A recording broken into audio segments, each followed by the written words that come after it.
Welcome to Dentists, Puns, and Money. I'm your host, Shawn. In this episode, we will dive into an investment strategy known as direct indexing. Many dentists are familiar with the strategy of buying index funds or indirectly investing in an index, but directly investing in an index is a little different. We'll cover three things in this episode. One, what's the difference fundamentally between indirectly investing in an index versus directly investing in an index? Number two, what are the benefits of directly investing in an index versus indirectly investing in an index by buying an index fund? And three, why is direct indexing becoming available to more people and becoming more popular than it ever has been in the past? As a reminder, our affiliated firm, Dentist Exit Planning, helps dentists nearing or already in clinical retirement with things like direct indexing. In addition, we work to reduce your lifetime tax bill and replace your practice income so you don't have to compromise on the lifestyle that you love. If you are interested in financial guidance on your exit from clinical, schedule an initial consultation with us on our website, which is dentistexit.com. That website again, dentistexit.com. And with that introduction, let's dive into direct indexing. Let's start with discussing the difference between investing in an index fund or indirect indexing versus directly investing in an index. And that sounds really confusing, so I'm going to use an analogy that will hopefully make it a little bit easier to digest. The best way to think about indirect indexing with an index fund versus directly investing in an index is by comparing a bundled solution to an unbundled solution. And just to reference a couple practical examples, value meals. When you go to Chick-fil-A and you buy the number one, you get a chicken sandwich, you get waffle fries, and you get a drink for $10. Whereas if you buy the sandwich, the fries, and the drink all separate, it might be $12 total. And I'm totally guessing on those specifics, but you get the idea. Same thing with a gym membership. I work out at Anytime Fitness. Their bundled solution is $50 a month. And for that, I can use any of the equipment at any of their locations at any time of day, any day of the week. If I were to buy a one-day pass to work out, it might be $10. And then I can only use the equipment at that one location on that one day. So often in life, the bundled solution is the better deal, or at least it's the easier solution to accomplish something, even if in a different scenario, you pay a premium for whatever that bundled solution is. So with that as a backdrop, index funds are a bundled solution for investing.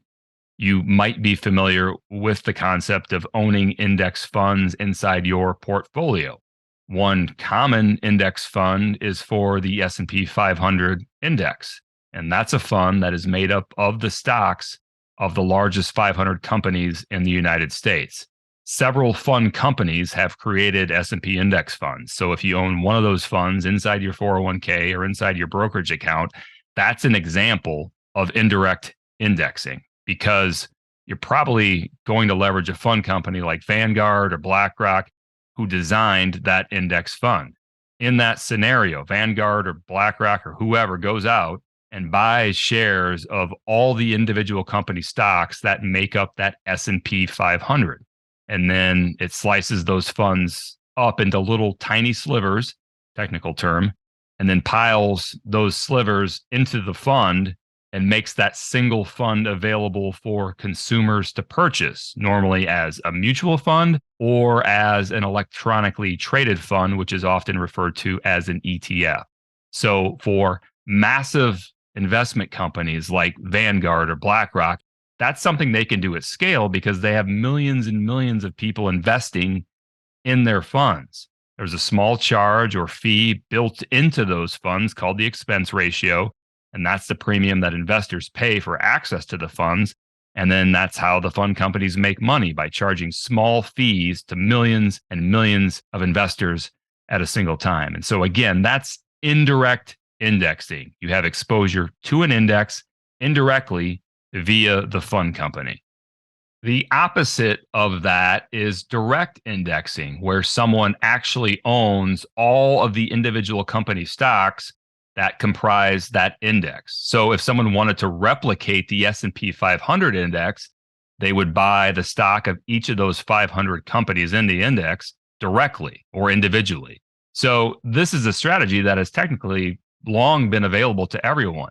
And what I mean by that is that an individual investor has always been able to go out and buy the individual stocks that make up the S&P 500 directly. You can go out and buy Apple or Microsoft or Tesla or whatever. But if you think about trying to accomplish that, or think about trying to buy all those individual stocks directly in an unbundled or an a la carte way, it would be seemingly difficult to do.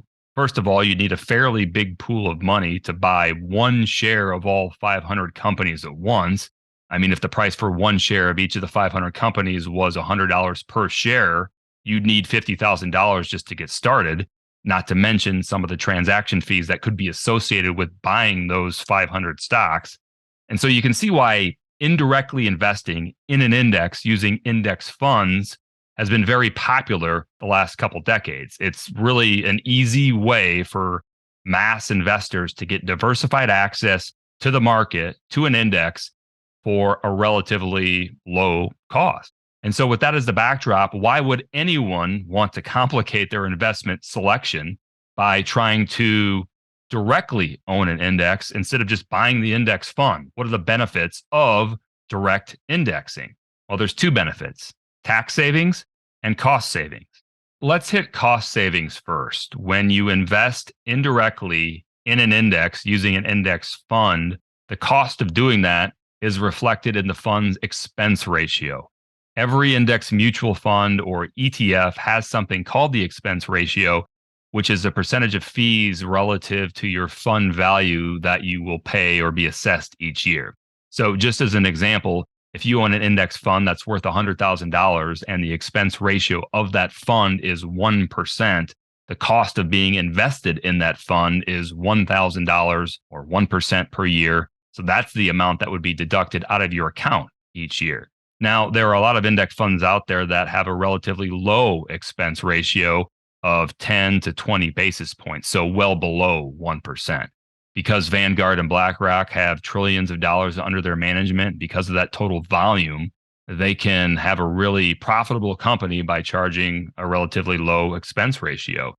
But when you invest directly in an index by buying the individual stock of each company in the index, there is no expense ratio associated with that. That's not to say there can't be sometimes other fees associated with doing that have to be taken into account when direct indexing, but there is no expense ratio. So this unbundled solution can be available at potentially a lower cost. But the real advantage of direct indexing is the potential tax savings in non-qualified accounts.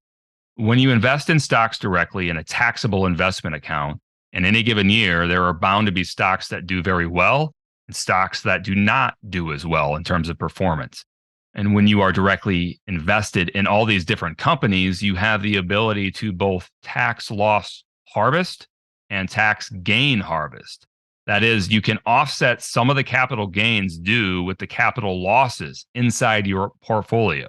Or conversely, you can harvest gains in your portfolio and intentionally sell assets to recognize the gain when it makes sense to do so in your individual situation. Now, tax loss harvesting and tax gain harvesting are both topics that probably deserve their own podcast. So I'm not going to get too deep in the weeds on those topics today. But the main takeaway is that when you are directly invested in an index, you have much, much more control and can be a lot more tactical about the taxes associated with that account than when you simply invest in an index using an index fund. And to that point, that's the main reason why direct indexing came into existence in the first place. The ultra wealthy, so to speak, have been utilizing this strategy for decades because for tax purposes and because there was enough money at stake to deal with it, they would take on the cost and the effort of directly investing. And they had enough capital to buy the index outright. But back to the larger point, when you own an index mutual fund or an ETF, there is not nearly as much control with tax loss and tax gain harvesting. And that's because all of that is done at the fund level or at the entity level of that index fund. That's where the gains and that's where the losses get rectified before they get passed on to the investor that owns that index fund. So you don't have as much control about how and when to pass gains and losses onto yourself. And sometimes funds have to realize short-term capital gains, which are taxed at ordinary income rates and not preferred rates. And when that occurs, short-term gains are passed on to the owners of the index fund. So again, the benefits of direct indexing, the cost of owning the indexes can be less, and the potential tax savings can be much greater compared to simply owning an index fund. So question number 3, why is direct indexing becoming available to more people and becoming more popular than it was in the past? In short, because of technology. There's a couple layers to this, but the first piece is that technology has made it possible and fairly simple for individuals to purchase fractional shares of company stock. So no longer does someone have to buy one share of every company that makes up the S&P 500. Technology has made it possible to buy fractional shares or really small slivers of each company in the index. So the total amount of capital required to own the whole index is much, much lower as a result.